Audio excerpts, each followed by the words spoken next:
What's up, everyone? My name is Joe Cox, and thank you for tuning in to Joe C. Cox Photo. As always, do have a new plant for the video. Second, this is an unscripted video. And third, this video covers my own personal workflows, so there will be some things included, some things excluded. If you missed the last video, you should be able to find that on the screen now. But that was working in Adobe Lightroom, specifically how to rotate and flip an image. Today's video, still working in Adobe Lightroom, but we are finally moving from the library module over to the develop module. And specifically, we are going to be covering that basic panel in there. But let's go ahead and dive on in. So you will notice up top, we are currently in the library module, but we are going to select a photo, go back up top and click develop. Now we're in the develop module. Today's video, we are going to be covering this basic panel over on the right. We're going to go ahead and click and open that. So to start the video, we are going to be working in treatment and profile, which will also include our white balance. So when we're talking treatment and profile, we are talking color treatment and color profile. So right now we are on a color treatment, or we could go to a black and white treatment. And you'll notice that when we swap between those, it is changing our color profile down here. If we click on that, we do have some brief preset options that Adobe is supplying us with. Or you can go over to these 4 rectangles on the right, click that, and now you have a lot more options over here. I'm going to close this artistic tab real quick. Now moving up top, you will notice we do have an amount slider, but it is grayed out. And then we do also have all of these color profiles, or you can sort them by color or black and white color profiles. Additionally, you do have a preview options. We'll go into grid for now. If we go back into all and then drop down favorites, you will see all of these color profiles that we could choose between. There again, we could go to only the colored color profiles, or we could go to the black and white color profiles. Going back to all, and now if we move from grid into large, you will notice this changes our previews. And if we go into list, pretty self-explanatory. Moving down real quick into artistic, if we click on artistic 1, you will notice it gives us control of the amount slider now, so we can decrease the amount or increase the amount. But I am going to go ahead and close this profile browser real quick. And now I'm going to hit Command Z and Command Z to undo that twice and get us back to where we were. Moving down, we're in white balance. You'll notice we're in as shot. What that means, that is quite literally what my camera captured and recorded for the white balance.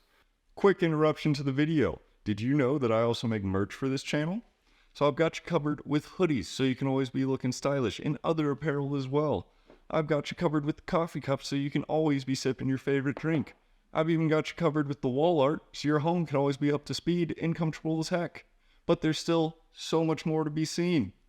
So not only does your purchase go into supporting this channel and helping others become more educated on photography and videography, but a portion of those proceeds also get donated to the Simplify in America's Fund. So that way, not only are we out here supporting each other, but you and I are also out here supporting the men and women who have served in our armed forces. And that is pretty awesome. So don't forget to go check out that link in the description down below. Go check out the merch page and find something that you absolutely love.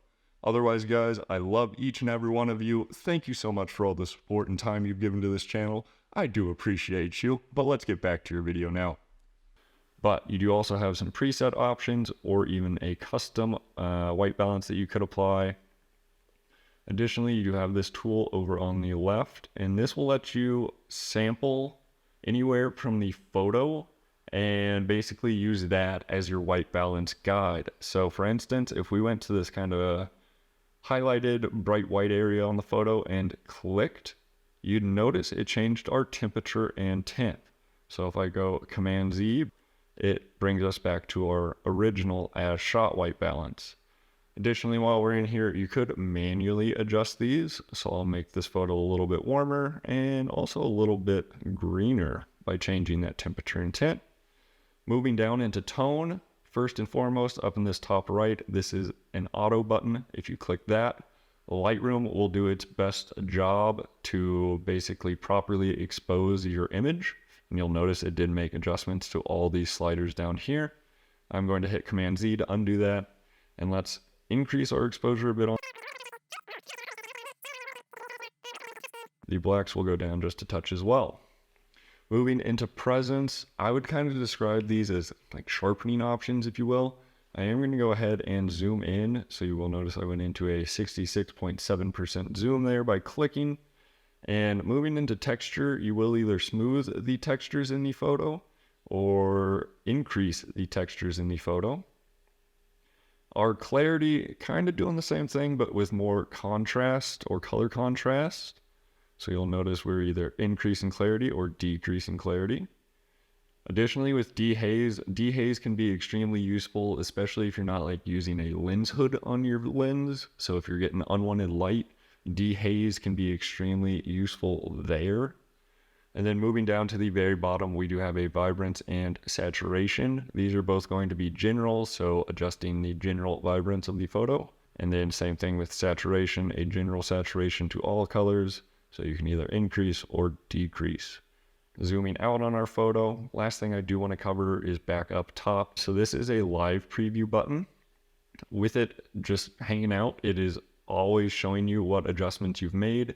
If you ever want to go back and see your photo before all these adjustments were made, you can just click and hold. If you release, now you get those adjustments on top of your photo. If you click and hold, you can see before the adjustments were made. Go ahead and close that basic tab. And that is going to cover up our video today. So pretty short, pretty simple, but it is the first video in kind of editing our photos and stylizing our photos to how we want them to be. Thank you for tuning in. I do appreciate you. And as always, don't forget to subscribe. I am releasing a lot of information right now, and I'd hate for you to miss it. But I'll catch you next time. Have a good one.